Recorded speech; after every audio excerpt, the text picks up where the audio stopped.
So guys यहाँ पर हम ये सारा टॉपिक्स को डिस्कस करने वाले हैं। Hello and welcome back guys to my YouTube channel coding with Pritam. So guys ये हमारे सीरीज का नेक्स्ट वीडियो है और गाइस इस वीडियो में मैं आपको पाइथन सेट्स के बारे में बताऊंगा। पाइथन में सेट्स क्या होते हैं? पाइथन में सेट्स कलेक्शंस ऑफ डेटा होते हैं जिसमें हमारा जो आइटम्स रहते हैं वो अनऑर्डर्ड रहते हैं, अनचेंजेबल रहते हैं और डुप्लीकेट वैल्यू अलाउ नहीं होते हैं। डुप्लीकेट वैल्यू अलाउ नहीं होते हैं उसका मतलब क्या है कि जैसे यहाँ पर हम एक सेट बनाते हैं, जैसे एक वेरिएबल में हम कोई सेट बनाते हैं। अब सेट बनाने का सिंटेक्स क्या होता है? Curly braces. कर्ली ब्रेसेस के अंदर जो भी वैल्यू लिखेंगे वो सेट्स होते हैं। जैसे यहाँ पर 56 है, अब इस 56 को हम दोबारा लिखेंगे तो ये अलाउ नहीं करेगा क्योंकि यहाँ पर डुप्लीकेट वैल्यूज़ ये अलाउ नहीं करता है, ये यूनिक वैल्यूज़ को लेता है। तो सेट्स अगर आप अपने प्रोग्राम में बना रहे हैं तो आप ये ध्यान जरूर रखिए कि यहाँ पर यूनिक वैल्यूज़ के लिए यूज़ किया जाता है सेट्स। तो यहाँ पर हम ये सारा टॉपिक्स को डिस्कस करने वाले हैं। अब ये नोट पॉइंट में कुछ लिखा हुआ है तो इसका हम रियल प्रैक्टिकल करके बताएंगे कि नोट यहाँ पर क्यों लिखा गया है। तो सबसे पहले आते हैं कि डेटा टाइप्स। सेट्स में डेटा टाइप्स कितने टाइप्स ऑफ होते हैं और उसको यूज़ कैसे किया जा सकता है वो बताते हैं। अब ये 3 टाइप्स ऑफ डेटा टाइप्स होते हैं सेट्स में। अब यहाँ पर डुप्लीकेट का भी कॉन्सेप्ट हम यहाँ पर बताएंगे। तो यहाँ पर ये तो सेपरेटली हम इसको प्रिंट करवा के पहले दिखा देते हैं आप लोगों को कि सेट्स प्रिंट कैसे करवाते हैं हम। तो यहाँ पर सिंपल प्रिंट लिखेंगे और जो भी वेरिएबल को प्रिंट करवाना है उस वेरिएबल का नाम लिख देंगे। जैसे ए को प्रिंट करवाना तो यहाँ पर ए लिख दिए और यहाँ पर हम सी लिख दिए। तो गाइस यहाँ पर जैसे ही हम यहाँ पर इंटर करेंगे तो ये आप देख सकते हैं ये हमारा तीनों प्रिंट कर गया। अब यहाँ पर मल्टी वैल्यूज़ को भी आप इंसर्ट करवा सकते हैं। जैसे स्ट्रिंग में हम बीच में कहीं पर इंटीजर भी डाल सकते हैं, हम यहाँ पर बूलियन भी डाल सकते हैं कहीं पर भी हम। तो ये मल्टी डेटा टाइप्स को भी सपोर्ट करता है। इसमें अब हम अगर इसको प्रिंट करवाएंगे तो ये आप देखिएगा कोई भी एरर जनरेट नहीं करेगा और यहाँ पर हमारा प्रिंट कर देगा। यहाँ पर आप देख सकते हैं ट्रू प्रिंट किया। अब यहाँ पर अनऑर्डर्ड का मतलब क्या बताया था? अनऑर्डर्ड का मतलब बताया था ना। तो यहाँ पर आप देख सकते हैं पहले क्या प्रिंट किया? प्रीतम, प्रीति, प्रिंस, ये एक सीक्वेंस में प्रिंट किया। अभी क्या प्रिंट किया कि प्रीतम का आप देखिए प्रीतम कहाँ चल गया, ट्रू कहाँ हम प्रिंट करवाए हैं और कहाँ पर ट्रू आ गया, 62 कहाँ है और 62 कहाँ आ गया। तो यहाँ पर आपको ये प्रॉब्लम फेस करने मिल सकता है। अब यहाँ पर एक और चीज़ है कि यहाँ पर नोट में हम लिखे हैं कि the value true and 1 considered as the same.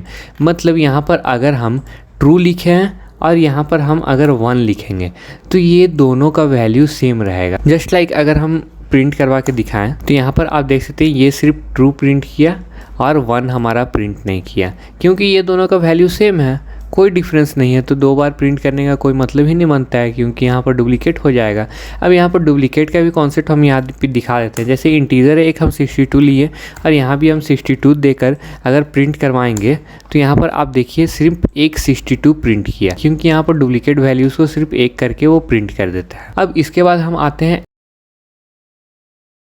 Access set item. Set items को हम एक्सेस कैसे कर सकते हैं? तो यहाँ पर सेट्स को एक्सेस करने का आप डायरेक्टली एक्सेस नहीं कर सकते हो क्योंकि यहाँ पर ये क्या होता है, ये अनऑर्डर्ड रहता है।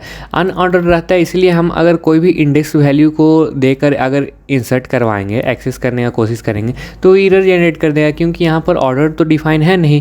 0 1 2 हम लोग करेंगे तो ये अगर हम लोग यहाँ पर स्क्वायर ब्रैकेट्स के अंदर 2 लिखते हैं तो ये हमारा प्रिंट नहीं करेगा। यहाँ पर आप देखिए एरर जनरेट कर देगा। तो जैसे ही हम यहाँ पर प्रिंट करवाएं तो ये आप देख सकते हैं ये एरर जनरेट कर दिया। एरर क्या जनरेट किया कि सेट ऑब्जेक्ट इज नॉट सब्सक्रिप्टेबल। अब इसको एक्सेस कैसे किया जाता है ये एक दुविधा है। तो उसको एक्सेस करने के लिए हम लोग को लूप चलाना पड़ेगा। अब यहाँ पर लूप चलाने का भी 2 तरीका है। अब यहाँ पर एक लूप हम चलाएंगे कि सारा आइटम्स को एक्सेस करना। तो यहाँ पर अगर हम करेंगे फॉर आई इन ए, अब लूप चलाने के बाद लास्ट में हम लोग को कॉलन देना पड़ता है। इसका कॉन्सेप्ट हम बताएंगे आगे वीडियो में, तो बने रहिएगा। तो यहाँ पर हम लोग को क्या कर देना है, प्रिंट करवा देना है। क्या प्रिंट करवा देना? आई को प्रिंट करवा देना।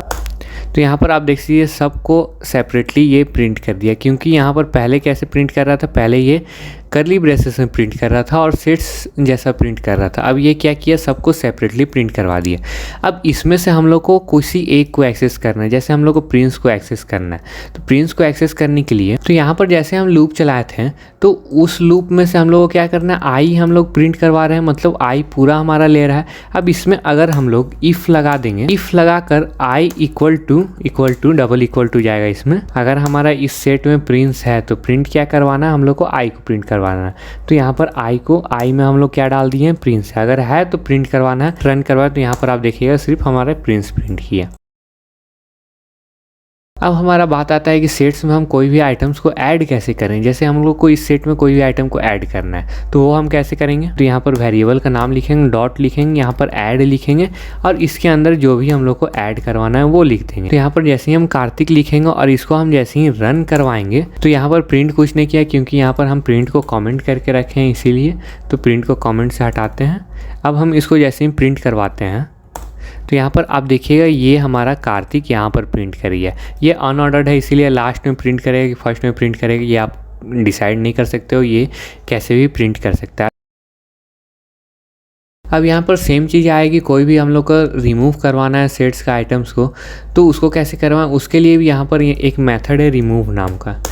रिमूव नाम का मेथड को यूज करके यहाँ पर किसी को भी रिमूव करवाएंगे। जैसे 62 को हम रिमूव करवाते हैं तो यहाँ पर आप देखिएगा ये 62 हमारा रिमूव होकर प्रिंट करेगा। यहाँ पर जैसे ही इंटर किए यहाँ पर आप देखिए 62 हमारा रिमूव होकर प्रिंट किया।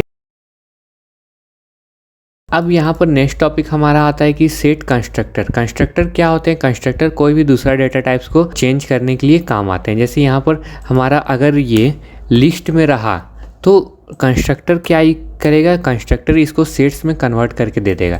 ये हमारा लिस्ट में हम कन्वर्ट कर दिए हैं, स्क्वायर ब्रैकेट्स रहता है तो लिस्ट हो जाता है। अब कंस्ट्रक्टर यूज़ कैसे करते हैं, कंस्ट्रक्टर का यूज़ करना बहुत ही सिंपल है। जैसे कोई भी एक वेरिएबल लेते हैं, इसमें हम लोग कंस्ट्रक्टर करते हैं क्या, सेट नाम का कंस्ट्रक्टर होता है, सेट नाम का कंस्ट्रक्टर को यूज़ किए। अब किसको चेंज करना है सेट में, तो ए वेरिएबल को हम लोग सेट में चेंज करना है तो ए लिखें। अब प्रिंट क्या करवाएंगे, हम लोग बी को प्रिंट करवाएंगे। तो इसको सेव करके जैसे ही हम रन करवाएंगे तो यहाँ पर आप देखिएगा ये सेट्स में प्रिंट करिए, क्योंकि कर्ली ब्रेसेस प्रिंट किया। अब अगर आप लोगों को कन्फ्यूज़न हो रहा होगा तो हम इसको चेंज करवाने से पहले और चेंज करवाने के बाद हम प्रिंट करवा दें। जैसे चेंज करवाने से पहले ए प्रिंट करेंगे और चेंज करवाने के बाद हमारा क्या होगा, बी प्रिंट होगा। तो यहाँ पर जैसे ही हम इसको रन करवाएंगे तो यहाँ पर आप देखिए स्क्वायर ब्रैकेट्स में पहले प्रिंट किया और ये हमारा लिस्ट जो है वो ऑर्डर रहता है। तो ये हमारा जो ऑर्डर में हम लिखे हैं वो ऑर्डर में ही प्रिंट किया, और सेट्स अनऑर्डर्ड रहता है तो यहाँ पर कोई भी कहीं पर भी आइटम्स इंडेक्स्ड नहीं रहता है, इसीलिए कहीं पर भी ये प्रिंट कर दिया। अब यहाँ पर हम लोग आते हैं कि सेट्स को लेंथ कैसे पता करें। तो लेंथ पता करने के लिए सबसे पहले यहाँ पर हम लोग इसको सेट्स में कन्वर्ट कर लेते हैं। सबसे पहले सेट्स में ये चेंज हो गया। अब यहाँ पर इसका काम नहीं है, इसको भी हटा दें। अब यहाँ पर लेंथ पता करने के लिए सिंपल एक फंक्शन होता है लेन नाम से, इसके अंदर हम लोग जो भी वेरिएबल का लेंथ चाहिए वो हम डाल देंगे तो यहाँ पर हमारा लेंथ प्रिंट कर देगा। तो जैसे ही यहाँ पर हम इंटर करेंगे तो यहाँ पर हमारा 5 प्रिंट किया। अब यहाँ पर 5 तो है, लेकिन यहाँ पर हम चेक करते हैं कि क्या हमारा डुप्लीकेट वैल्यूज़ का भी लेंथ ये कैलकुलेट करता है या नहीं। तो इसको हम जैसे ही करके इंटर दे देंगे तो यहाँ पर 5 ही प्रिंट किया। अब यहाँ पर डुप्लीकेट वैल्यूज़ का लेंथ ये कैलकुलेट नहीं करता। अब एक चीज़ और एक्सपेरिमेंट करते हैं कि ट्रू और 1, यहाँ पर नोट में हम क्या लिखेंगे, ट्रू और 1 सेम कंसीडर करता है। तो यहाँ पर देखते हैं कि इसका लेंथ हमारा सेम 5 प्रिंट करता है कि 6 प्रिंट करता है। तो इस टाइम ही हमारा 5 प्रिंट किया। अब यहाँ पर कोई अलग डिजिट ले लेते हैं तो इस टाइम हमारा देखते हैं क्या प्रिंट करता है, इस टाइम हमारा 6 प्रिंट किया। अब लास्ट एक है ज्वाइन सेट्स। सेट्स को हम लोग ज्वाइन कैसे कर सकते हैं, क्योंकि सेट ऑन ऑर्डर रहता है और अनचेंजेबल रहता है तो यहाँ पर प्लस का यूज़ करके हम लोग इसको ऐड नहीं कर सकते हैं दो सेट को। जैसे और सब में हम बताए थे, जैसे लिस्ट और टपल में बताए थे कि यहाँ पर एक वेरिएबल लेंगे और उसमें कोई भी दूसरा सेट को ऐड कर देंगे। तो यहाँ पर ऐसे ये काम नहीं करता है। तो हम सबसे पहले तो दूसरा सेट बना लेते हैं एक। यहाँ पर हम दूसरा सेट बना लिया। अब यहाँ पर ये ऐसे काम नहीं करता है, इसके लिए हमारे पास एक सेपरेट मेथड है। मेथड क्या है, मेथड ये है कि यहाँ पर एक आप वेरिएबल बनाना पड़ेगा आप लोग को।